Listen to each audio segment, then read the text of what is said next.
Depois de muitas investidas do meu chefe, deixei-me levar. E hoje vejo que foi a melhor escolha que já aconteceu na minha vida. Mas antes de chegar nessa conclusão, passei por um turbilhão de emoções, culpa, medo e julgamentos que quase me destruíram. Se você está assistindo este vídeo agora, por favor, deixe o seu like, se inscreva no canal e comenta aqui embaixo de que cidade você está assistindo. Essa história eu guardei por quase 30 anos, escondida como um segredo vergonhoso, mas hoje preciso contar porque talvez ajude outras mulheres a entenderem que nem tudo que parece errado no começo termina sendo um erro. Meu nome é Maria. Tenho 58 anos hoje, mas quando essa história começou, eu tinha 29 anos e estava presa num casamento infeliz que já durava 7 anos. Tinha me casado jovem demais, aos 22, com o Ricardo, um homem que meus pais adoravam porque era trabalhador, sério, de família boa, mas o que meus pais não viam era o vazio que havia entre nós. Ricardo era bom homem no papel, mas frio como gelo na vida real. Conversávamos apenas sobre contas, sobre o que faltava no mercado, sobre quando íamos visitar a família dele. Nunca sobre sonhos, sobre sentimentos, sobre quem éramos de verdade. Morávamos num apartamento pequeno em Tijuca, no Rio de Janeiro. Eu trabalhava como secretária numa empresa de contabilidade e ele era gerente de banco. Nossa rotina era mecânica: acordar, trabalhar, voltar para casa, jantar em silêncio na frente da televisão, dormir em lados opostos da cama sem nunca nos tocarmos de verdade. Era vida segura, previsível, morta. Comecei a trabalhar na empresa de contabilidade logo depois de casar. Era escritório médio, uns 20 funcionários, ambiente tranquilo onde eu cuidava da agenda do dono, atendia telefone, organizava documentos. O salário não era grande, mas ajudava nas contas de casa. E me dava desculpa para sair daquele apartamento sufocante todo dia. O dono da empresa se chamava Fernando. Tinha 42 anos quando comecei a trabalhar lá. Era viúvo há 3 anos. Tinha perdido a esposa num acidente de carro. Sem filhos. Era homem bonito de um jeito maduro, cabelos começando a grisalhar nas têmporas, olhos castanhos inteligentes, sempre bem vestido com ternos elegantes, mas não exagerados, educado, respeitoso, nunca levantava a voz, tratava todos os funcionários com consideração. Nos primeiros 2 anos, nossa relação foi estritamente profissional. Bom dia, Maria. Bom dia, Sr. Fernando. Preciso que organize essa reunião para quinta. Claro, Sr. Fernando, já providencio. Ele era patrão exemplar, eu era funcionária dedicada. Nada mais. Mas depois que completei 2 anos na empresa, algo começou a mudar. Fernando começou a me notar de forma diferente. Pequenas coisas no começo, elogiava meu vestido novo, dizia que eu estava com o cabelo bonito, perguntava se tinha almoçado bem, conversas que duravam um pouco mais do que o necessário, olhares que se demoravam segundos a mais. Eu fingia não perceber porque tinha medo do que aquela atenção significava. Era casada. Ele era meu chefe. Era linha que não podia ser cruzada, mas a solidão no meu casamento era tão profunda que aqueles pequenos gestos de atenção começaram a significar mais do que deviam. Comecei a me arrumar melhor para o trabalho, escolhia roupas com mais cuidado, usava perfume que uma amiga tinha dito que era bonito, e percebia que Fernando notava, sempre notava. Uma tarde, 6 meses depois dessas pequenas mudanças, ele me pediu para ficar depois do expediente para ajudar com uns documentos urgentes. Todos já tinham ido embora, só nós 2 no escritório, a luz do fim de tarde entrando pelas janelas, o silêncio quebrado apenas pelo som do ar-condicionado. Trabalhamos lado a lado por 1 hora, organizando papéis, carimbando documentos, Nossos braços se tocavam ocasionalmente e eu sentia eletricidade naquele contato simples. Em algum momento ele parou de trabalhar e simplesmente me olhou. Maria, posso te perguntar uma coisa, pessoal? Meu coração acelerou. Claro, senhor Fernando. Você é feliz no seu casamento? A pergunta me pegou completamente desprevenida. Eu não sei se devo responder isso. Não precisa. Ele voltou a olhar para os documentos. Desculpa, foi inapropriado. Mas depois de 1 minuto de silêncio, ouvi minha própria voz dizendo: Não, não sou feliz. Ele olhou para mim de novo, dessa vez com algo que parecia compreensão, empatia e talvez esperança. Eu também não sou feliz há muito tempo, ele confessou. Desde que perdi minha esposa, apenas existo. Trabalho, volto para casa vazia, durmo, acordo, repito. Não vivo, apenas sobrevivo. Sinto muito, senhor Fernando. Me chama só de Fernando quando estivermos sozinhos. Por favor, aquela foi a primeira vez que cruzamos uma linha invisível. Não fisicamente, mas emocionalmente. E a partir dali, tudo começou a mudar. Fernando começou a me convidar para almoçar. No começo, com desculpas profissionais. Precisamos discutir o novo projeto.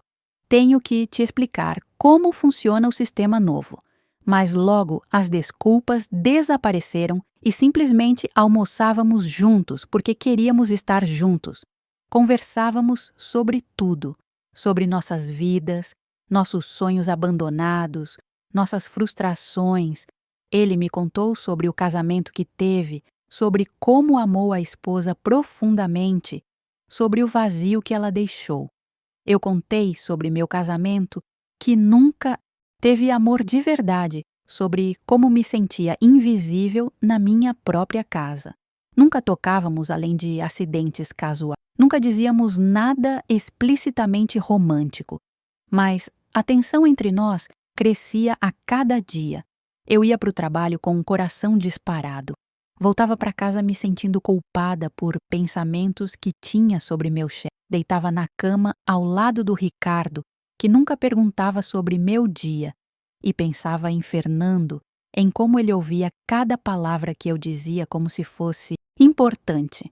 Ricardo começou a notar que algo estava diferente, mas interpretou errado. Você tá mais feliz ultimamente. Recebeu aumento? Perguntou uma noite. Não, só gostando mais do trabalho. Que bom. Ele voltou a assistir televisão, sem mais perguntas. Minha amiga Rosilene, que trabalhava comigo, percebeu antes de todo mundo. Vocês dois tão apaixonados um pelo outro. Ela disse durante o almoço num dia que Fernando não estava. É óbvio para todo mundo. Não sei do que você está falando. Menti, mas sentia o rosto queimar. Maria, cuidado. Ela segurou minha mão. Eu sei que seu casamento é ruim, mas se envolver com o chefe pode destruir tudo. Seu emprego, sua reputação, sua vida. Não vai acontecer nada. É só amizade. Mas não era só amizade, e ambas sabíamos disso. 3 meses depois daquela primeira conversa pessoal, Fernando me convidou para jantar. Não como patrão e funcionária, como homem e mulher. Sei que você é casada, ele disse, a voz hesitante, e sei que tô cruzando todos os limites profissionais, mas não consigo mais fingir que não sinto o que sinto por você. Se você não quiser, vou entender. Vamos voltar a ser apenas patrão e funcionária. Mas preciso saber se existe alguma chance de você sentir o mesmo. Deveria ter dito não. Deveria ter estabelecido limites. Deveria ter sido a mulher casada fiel que tinha jurado ser. Mas, em vez disso, ouvi minha voz dizendo: também sinto. E me assusta muito. O jantar foi marcado para sexta-feira seguinte. Menti para o Ricardo.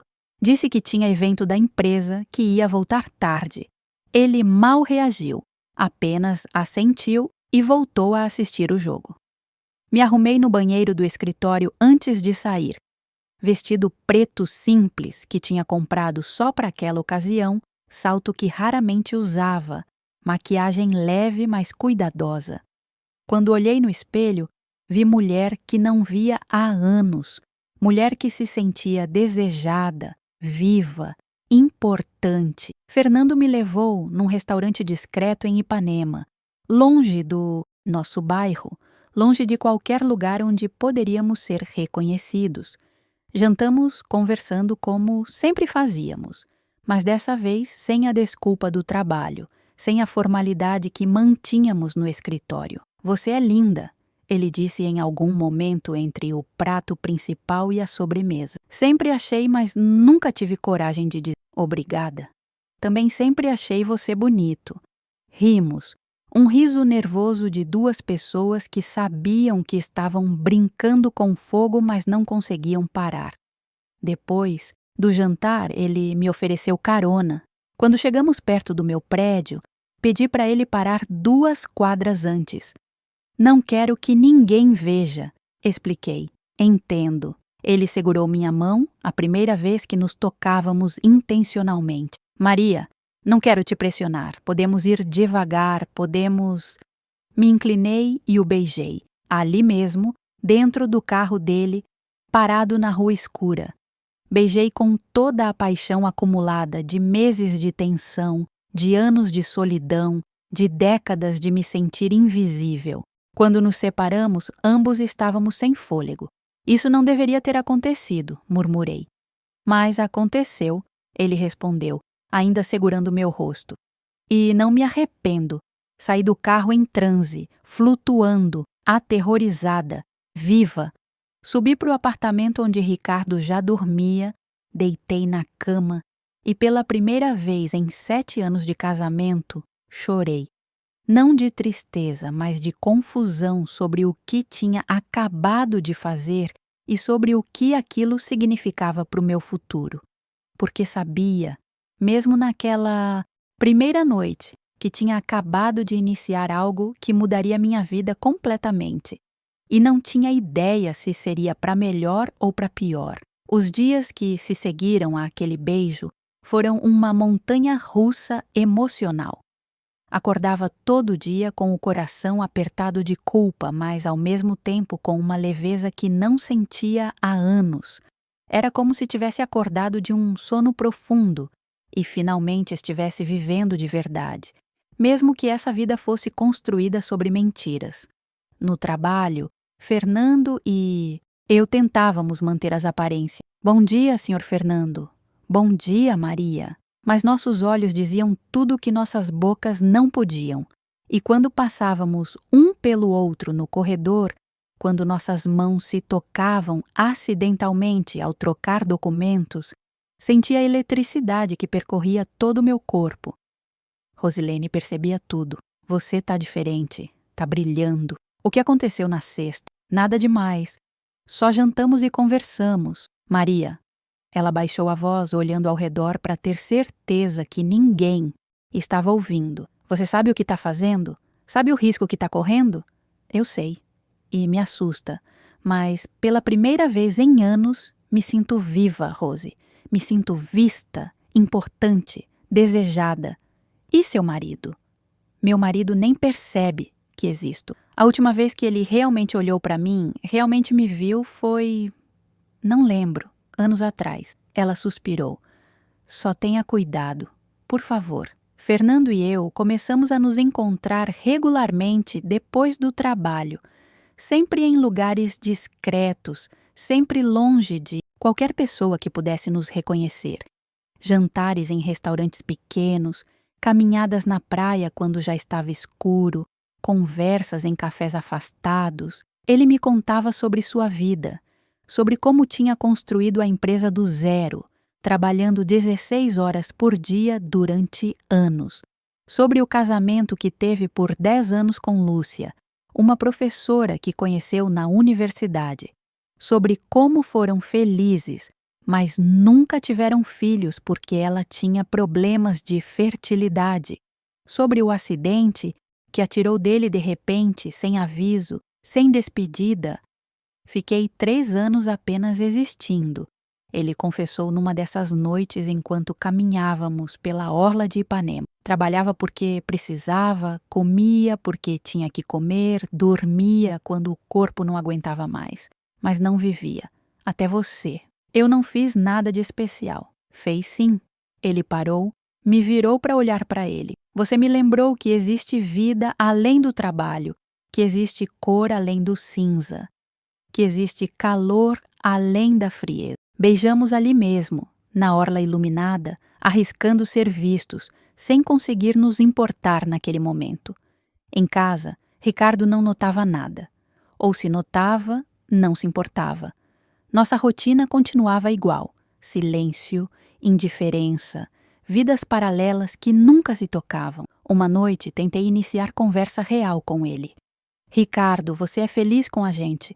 Com o nosso casamento? Ele olhou para mim como se a pergunta fosse estranha. Claro. Por que pergunta? Porque nunca conversamos, nunca saímos, nunca nos tocamos de verdade. Tô cansado, Maria. Trabalho o dia inteiro. Chego em casa querendo descansar. Ele voltou a assistir televisão. Se você tá entediada, arranja um hobby. Um hobby. Como se o problema fosse tédio e não a morte completa do nosso relacionamento. Fernando era o oposto em tudo. Perguntava sobre meu dia, sobre meus sonhos, sobre o que eu pensava sobre tudo. Me ouvia como se cada palavra fosse preciosa. Me tocava como se eu fosse algo delicado e valioso. E pela primeira vez na vida, me sentia amada de verdade. 2 meses depois daquele primeiro beijo, aconteceu o inevitável. Fernando tinha um apartamento que mantinha no centro, pequeno, que usava quando precisava ficar até tarde trabalhando. Num desses dias que ficamos até depois do expediente terminando um projeto urgente, ele sugeriu que fôssemos até lá para trabalhar com mais tranquilidade. Eu sabia o que aquilo significava. Sabia que cruzaríamos a última linha que ainda não tínhamos cruzado. E mesmo sabendo, mesmo sentindo a culpa me roer por dentro, fui. O apartamento era simples, mas aconchegante. Sala e quarto conjugados, cozinha americana, janela com vista para o mar distante. Chegamos fingindo que íamos trabalhar de verdade.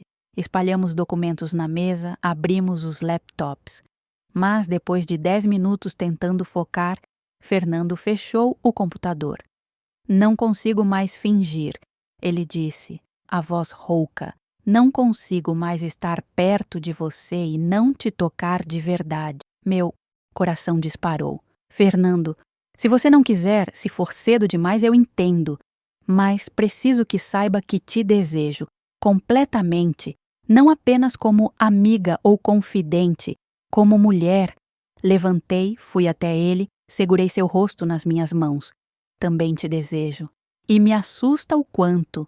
Nos beijamos com urgência. Meses de tensão finalmente liberado. Ele me levou até a cama, devagar, sempre checando se eu estava certa. Se era isso que eu queria. E era. Deus me perdoe, mas era exatamente isso que eu queria. Fizemos amor com uma intensidade que nunca tinha experimentado. Não era apenas físico, era conexão emocional profunda, era ver e ser vista, era estar completamente presente com outra pessoa. Chorei depois, não de arrependimento, mas da intensidade do que tinha sentido. Fernando me segurou, acariciando meu cabelo. Tá tudo bem? Te machuquei? Não, é que nunca senti nada assim antes, nem eu. Não desde há muito tempo. Ficamos ali por horas, conversando, tocando, reconhecendo este novo território que tínhamos entrado. E quando finalmente me vesti para ir para casa, sentia que tinha cruzado um Rubicão. Não havia mais volta. Ricardo estava dormindo quando cheguei. Tomei banho demorado, deixando a água quente lavar a culpa que sentia, mas também tentando preservar o cheiro de Fernando na minha pele um pouco mais. Deitei na cama do lado do meu marido e, pela primeira vez, não senti nem culpa nem remorso. Senti apenas vazio por estar ali, em vez de estar nos braços de quem realmente me queria. Fernando e eu nos tornamos amantes oficialmente. Nos encontrávamos no apartamento dele 2, 3 vezes por semana. Sempre depois do trabalho, sempre com desculpas cuidadosamente construídas. Ele nunca pressionava, nunca exigia, sempre respeitava meus limites, meu tempo, meus medos, mas também me dava tudo o que tinha faltado no meu casamento: atenção, afeto, paixão, conversa real, conexão verdadeira. Ria mais, sorria mais, me sentia mais bonita, mais viva, mais eu mesma do que nunca. Rosilene me confrontou de novo. Maria, você está apaixonada por ele. É óbvio. Estou, admiti finalmente. Completamente apaixonada. E agora? Vai continuar fingindo com seu marido enquanto tem caso com seu chefe? Não sei, não pensei no depois. Só estou vivendo o agora. Mas o depois eventualmente chega, e quando chegar vai ser bagunçado. Ela tinha razão, mas não tinha coragem de enfrentar aquela verdade ainda. Ricardo, surpreendentemente, começou a sugerir que tivéssemos um filho. Já estamos casados há 7 anos, ele disse uma noite. Já passou da hora de aumentar a família. A ideia me horrorizou. Ter filho com ele significaria me prender àquele casamento morto para sempre. Ainda não, eu disse. Quero focar na carreira primeiro. Carreira? Ele riu sem humor. Você é secretária. Não é como se fosse carreira de verdade. Aquelas palavras me machucaram mais do que deviam porque confirmavam o que já sabia. Ele não me via, não me respeitava, não me valorizava. Contei para Fernando sobre a conversa. Ele ficou visivelmente chateado. Você quer ter filhos? Um dia, talvez, mas não com ele. Não num casamento onde não existe amor. E comigo? Ele me olhou intensamente. Você conseguiria imaginar futuro comigo? A pergunta me assustou porque, sim, conseguia. Conseguia imaginar acordar ao lado dele todo dia, construir vida real com ele, envelhecer com ele. E aquela possibilidade era aterrorizante porque significaria destruir tudo o que tinha construído até ali. Não sei, Fernando. É complicado demais. Eu sei. Ele me abraçou. Não te pressiono. Só quero que saiba que eu te amo, Maria. Completamente. Era a primeira vez que ele dizia aquilo. E abriu comporta emocional que não sabia que existia. Também te amo, sussurrei de volta. E é isso que me assustou. 3 meses depois de nos tornarmos amantes, aconteceu o primeiro deslize. Estávamos saindo de um restaurante discreto quando esbarramos em Júlia, colega do escritório. Ela nos viu juntos, viu como Fernando segurava minha mão, viu a intimidade entre nós. Oi, Maria. Oi, senhor Fernando. Ela olhou de um para outro com curiosidade mal disfarçada. Que coincidência encontrar vocês aqui. Estávamos discutindo um projeto, Fernando explicou, largando minha mão rapidamente. Precisávamos de lugar tranquilo, claro. Ela sorriu, mas era sorriso que dizia que não acreditava. Bom projeto, então. No dia seguinte, no escritório, senti olhares diferentes. Júlia tinha contado para outras pessoas, e embora ninguém dissesse nada abertamente, os cochichos começaram. Os olhares de julgamento, a tensão no ar. Rosilene me puxou para o banheiro. As pessoas estão falando, dizendo que você e o Fernando estão tendo caso. E tão, ela suspirou.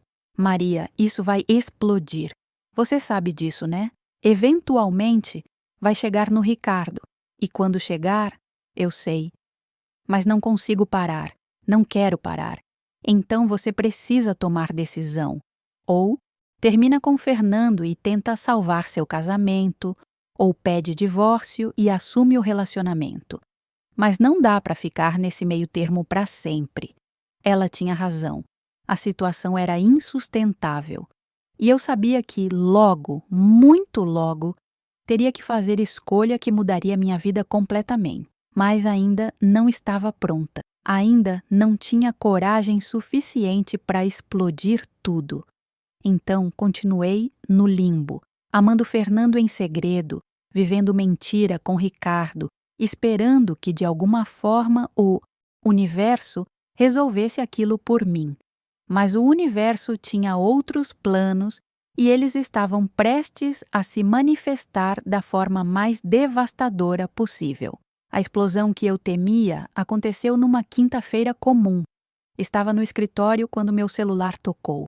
Era minha cunhada, Patrícia, irmã do Ricardo. Ela nunca me ligava.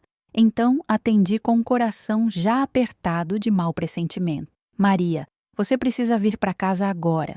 É sobre o Ricardo. Ele tá bem? Aconteceu alguma coisa?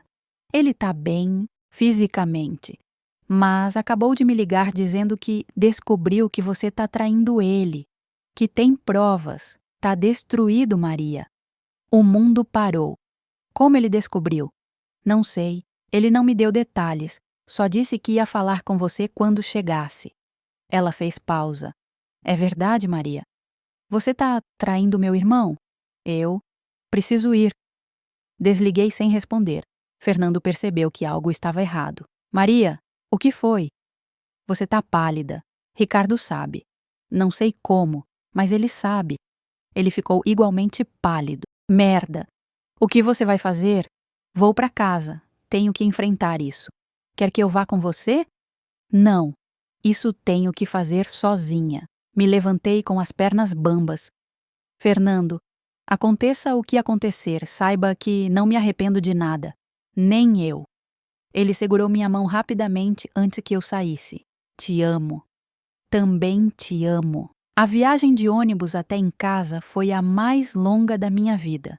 Tentei preparar o que ia dizer, como ia explicar, mas toda frase que pensava soava falsa ou cruel, porque não havia forma bonita de dizer que tinha me apaixonado por outro homem, que tinha traído durante meses, que não me arrependia. Quando abri a porta do apartamento, Ricardo estava sentado na sala. Não estava assistindo televisão como sempre. Estava apenas sentado, mãos entrelaçadas, olhando para o nada. Quando me viu, a expressão dele foi de dor pura. Quanto tempo?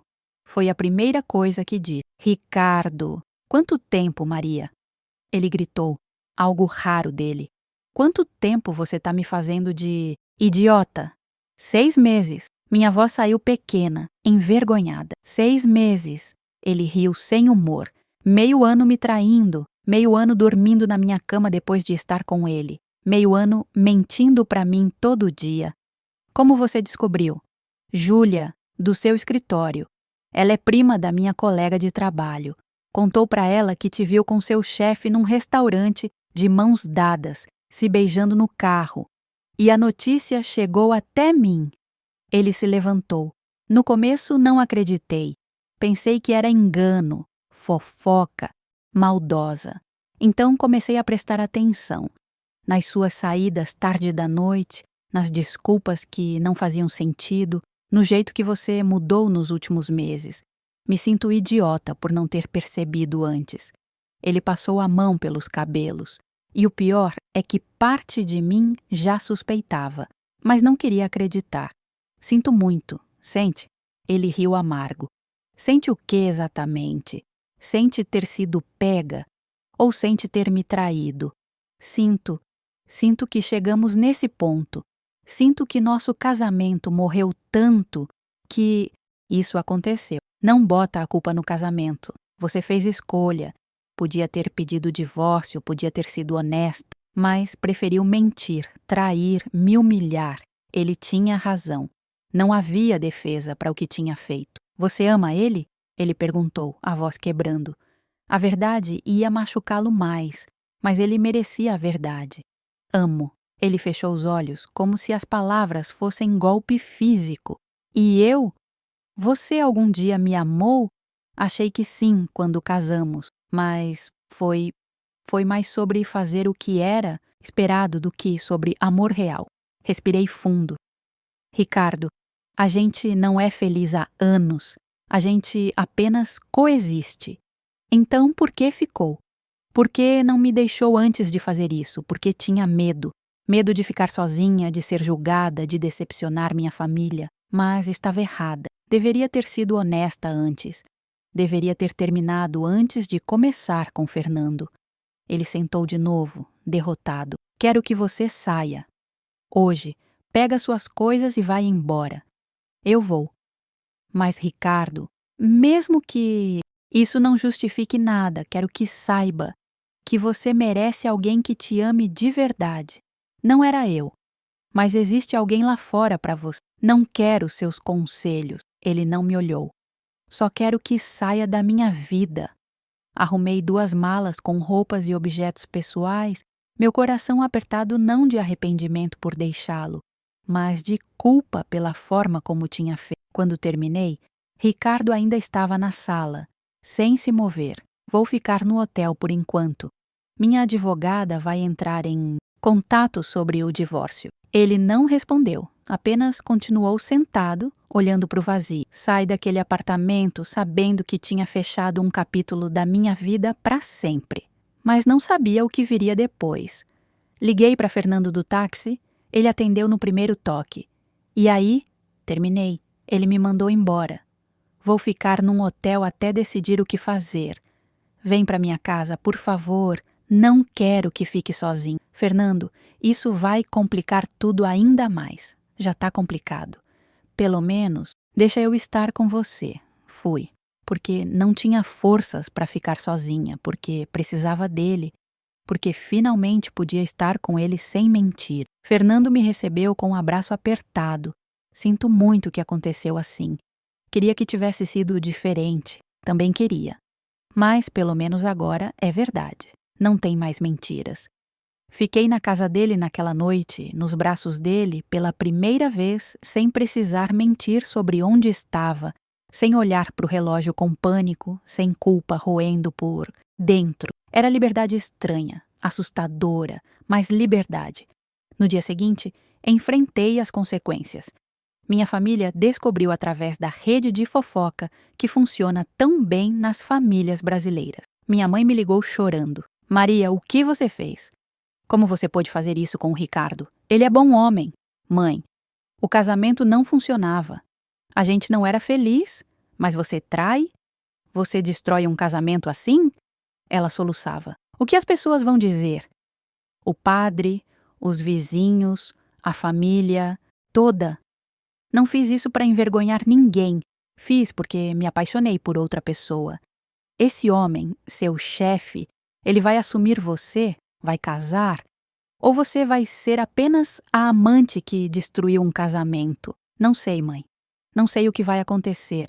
Só sei que não podia mais viver mentir. Ela desligou dizendo que precisava de tempo para processar, que estava decepcionada, que tinha criado filha melhor que aquilo. Meu pai foi mais duro. Ligou apenas para dizer que tinha vergonha de mim, que não queria me ver até eu consertar a bagunça que tinha feito. No escritório, o clima era insuportável. Todo mundo sabia. Os olhares de julgamento, os cochichos quando passava, o silêncio constrangedor quando entrava na sala. Júlia evitava meu olhar, claramente culpada por ter sido a fonte da descoberta. Rosilene foi a única que me apoiou abertamente. Senta aqui, ela disse no almoço, quando todo mundo evitava sentar perto de mim. Não liga para eles. Metade dessas pessoas já traíram também. São hipócritas. Obrigada por não me julgar. Não tô dizendo que o que você fez foi certo, mas entendo. Ela comeu um pouco. E agora? Você e o Fernando vão assumir? Não sei. Tudo aconteceu tão rápido. Nem tivemos tempo de conversar sobre futuro.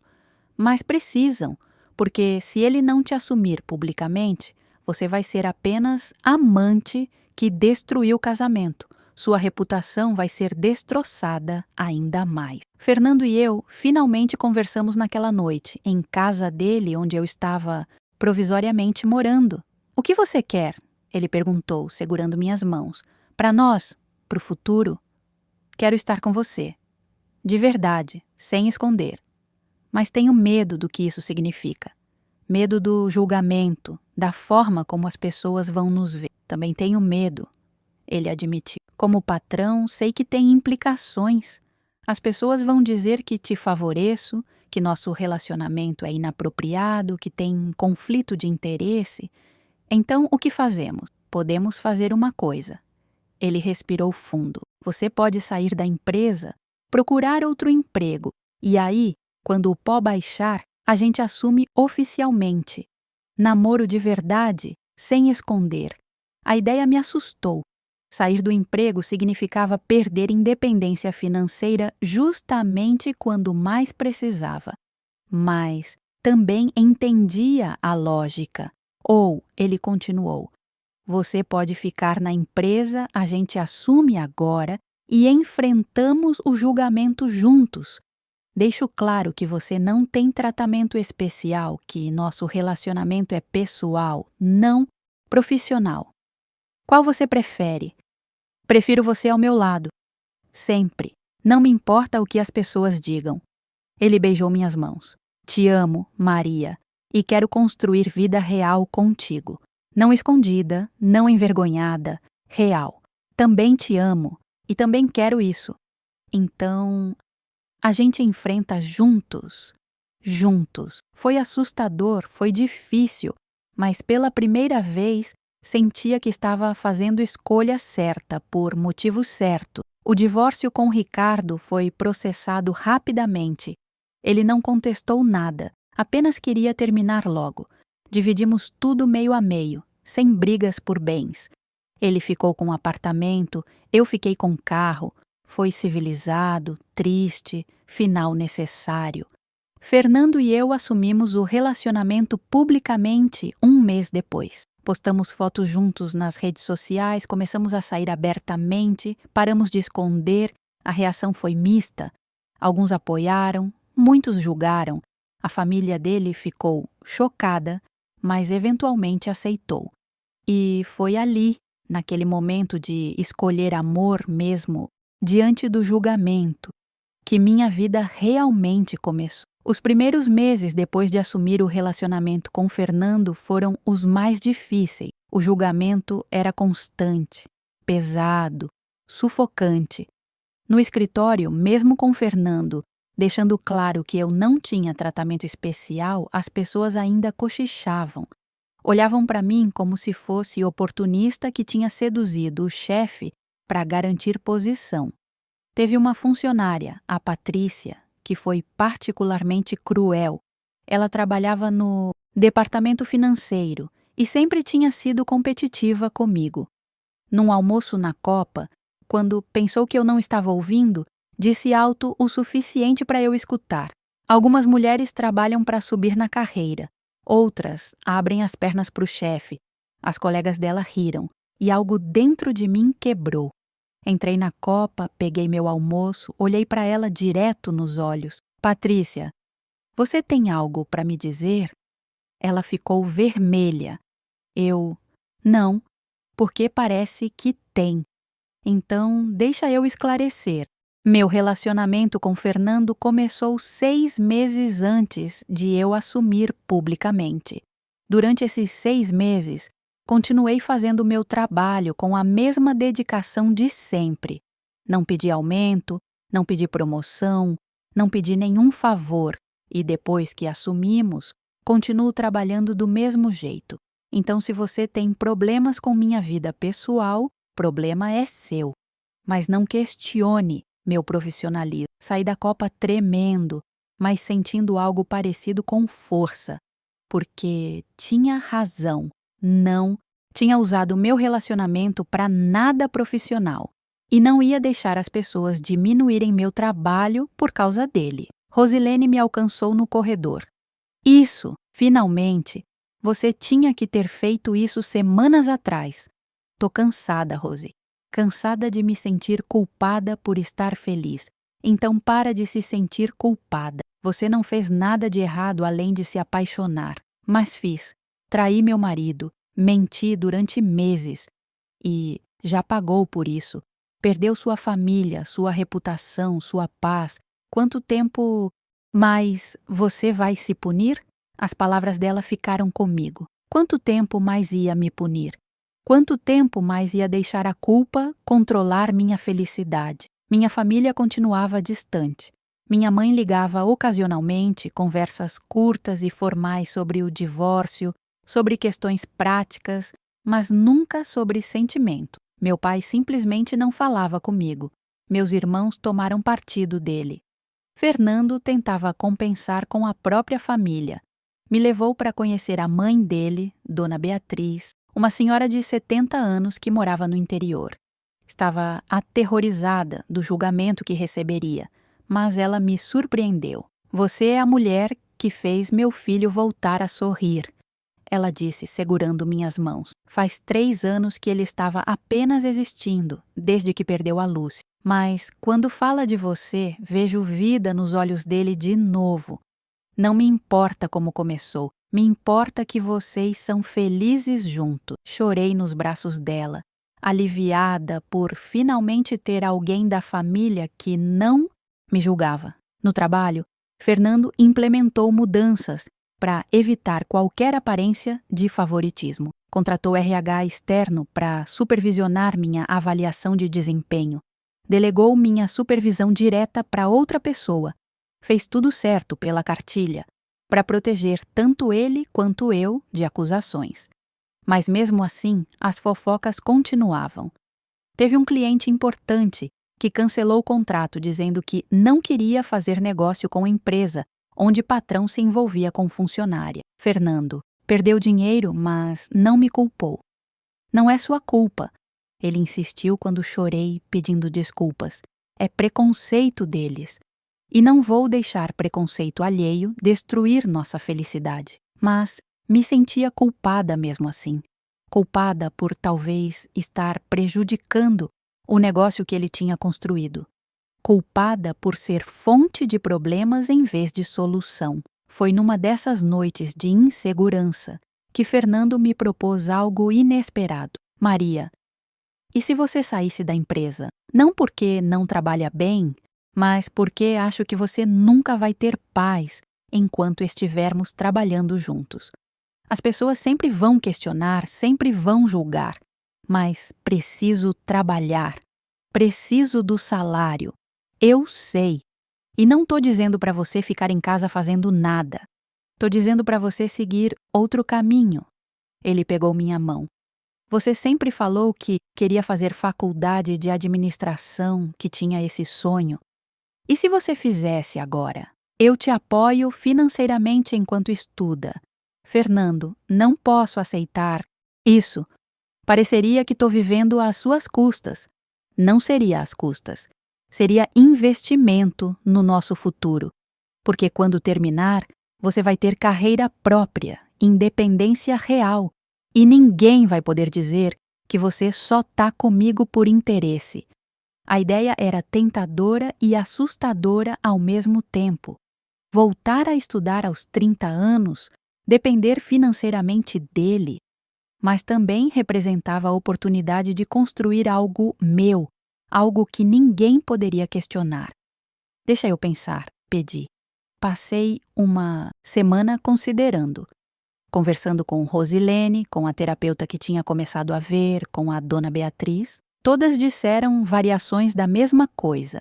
Era oportunidade rara e seria idiota recusá-la por orgulho. Então aceitei. Saí da empresa amigavelmente, com carta de recomendação honesta sobre meus anos de trabalho lá. Me inscrevi na faculdade de administração noturna. E pela primeira vez em anos, senti que estava construindo futuro baseado nos meus próprios méritos, não apenas em estar ao lado de alguém. A faculdade foi desafiadora. Eu era mais velha que a maioria dos alunos, tinha ficado anos sem estudar, tinha que reaprender disciplina acadêmica, mas também era libertador. Ninguém lá sabia minha história, ninguém me julgava. Eu era apenas Maria, estudante de administração como qualquer outra. Fiz amizades novas. Conheci mulheres em situações parecidas, recomeçando vidas, perseguindo sonhos adiados. Uma delas, a Júlia, tinha 40 anos e voltou a estudar, depois de divórcio difícil. Você é corajosa, ela me disse num dia. Poucos têm coragem de recomeçar depois dos 30. Não foi coragem. Foi necessidade. E um empurrão de alguém que acredita em mim. Esse alguém é o Fernando? Ela sorriu. Você fala dele com tanto carinho. É raro ver amor assim. Foi difícil chegar aqui. Mas sim, é amor real. O relacionamento com Fernando amadureceu. Sem o estresse de trabalhar juntos, conseguimos separar vida profissional de pessoal. Ele continuava, trabalhando duro na empresa. Eu focava nos estudos, mas quando chegávamos em casa, era apenas nós dois, construindo vida juntos. Morávamos juntos agora. No apartamento dele, que era maior, mais confortável, com vista para o mar. Cozinhávamos juntos nos finais de semana. Assistíamos filmes abraçados. Conversávamos por horas sobre tudo. Era vida doméstica simples, mas preenchida de afeto real. Um ano depois de assumirmos o relacionamento, Ricardo se casou de novo, com uma professora de escola que conheceu através de amigos. Vi a foto no Facebook dele sorrindo genuinamente, de um jeito que nunca tinha sorrido comigo. E pela primeira vez, senti apenas alívio. Alívio porque ele tinha encontrado felicidade de verdade.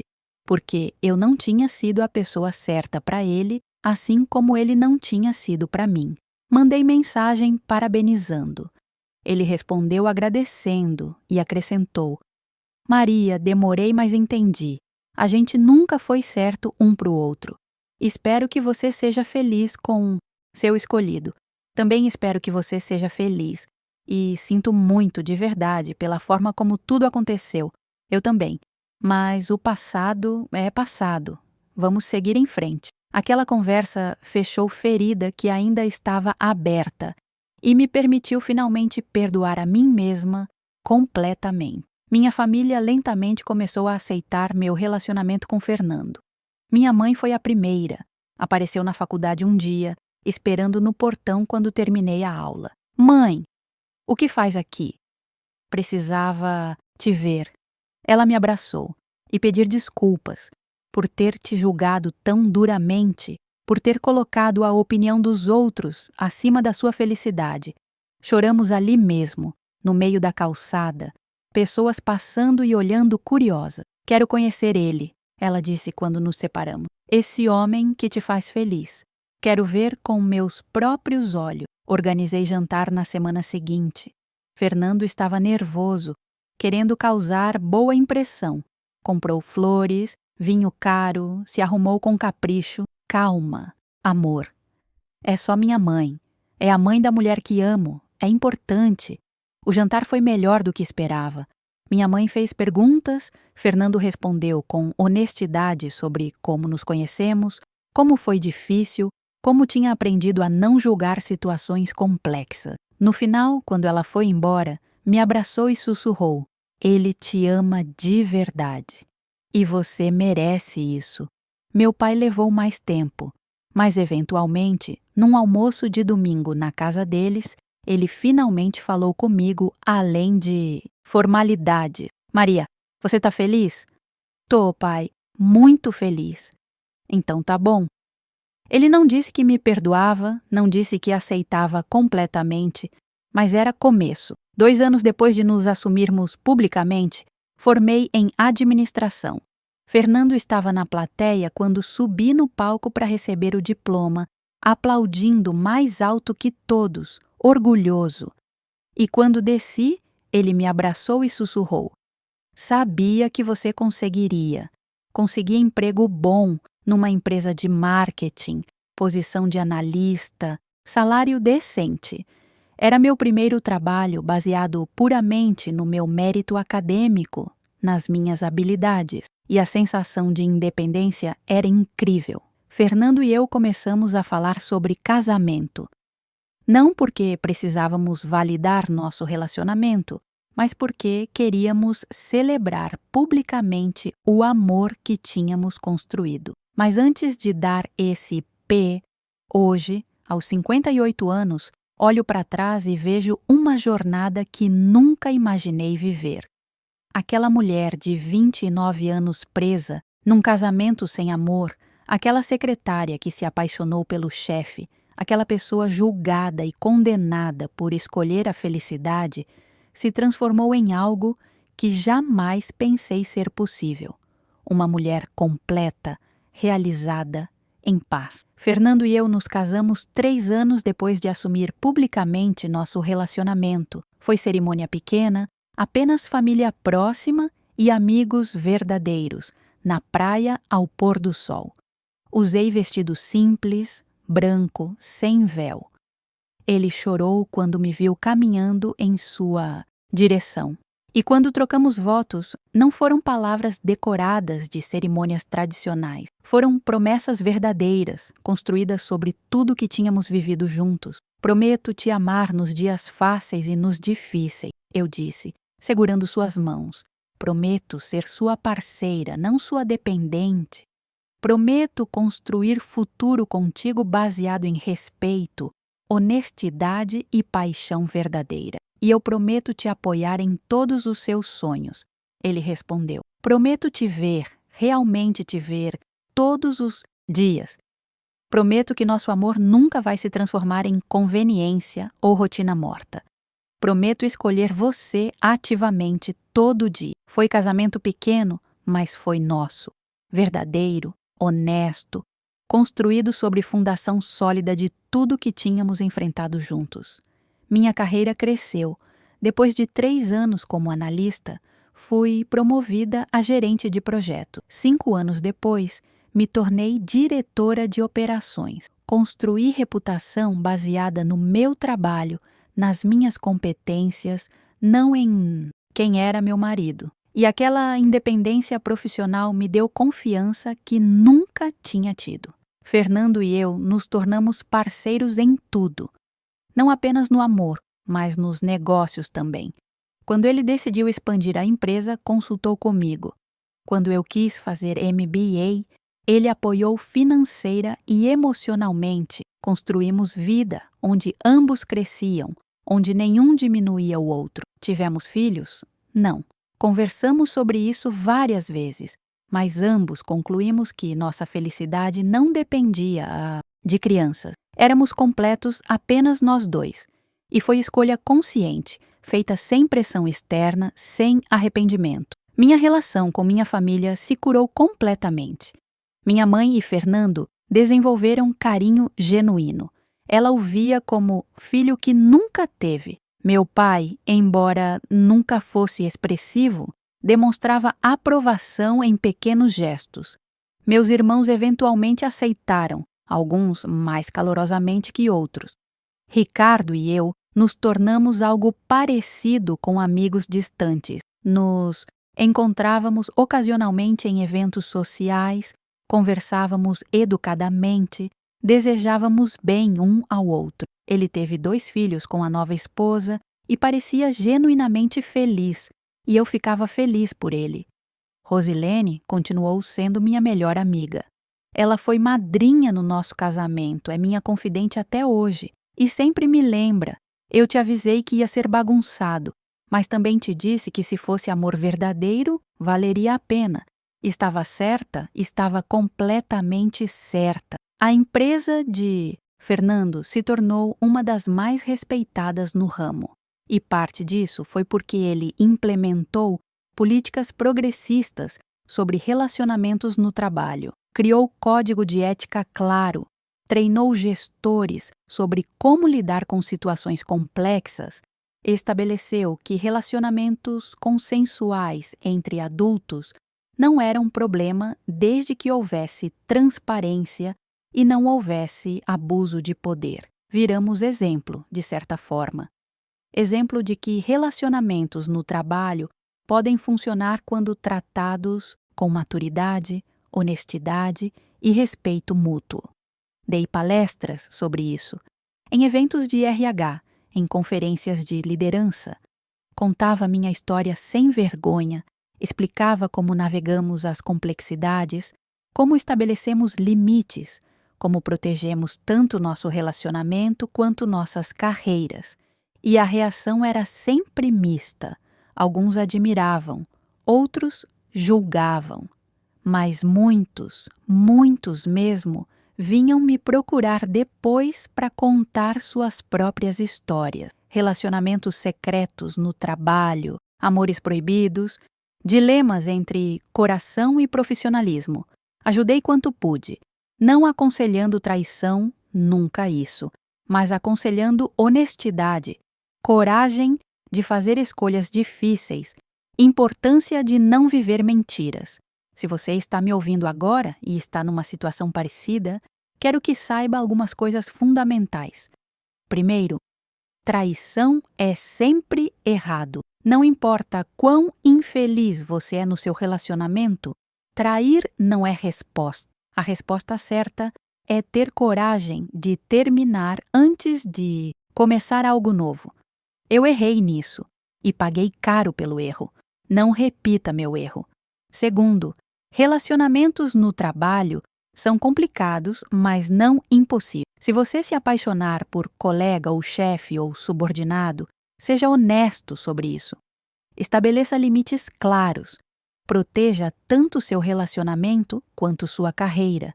E se não conseguir fazer isso, talvez um de vocês precise mudar de emprego. Terceiro, não deixe o julgamento alheio controlar sua vida.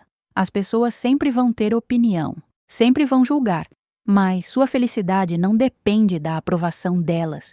Depende de você fazer escolhas conscientes, honestas, alinhadas com seus valores. Quarto, reconstrução é possível. Não importa o quanto você bagunçou, o quanto você errou, você pode reconstruir. Com trabalho, com honestidade, com coragem.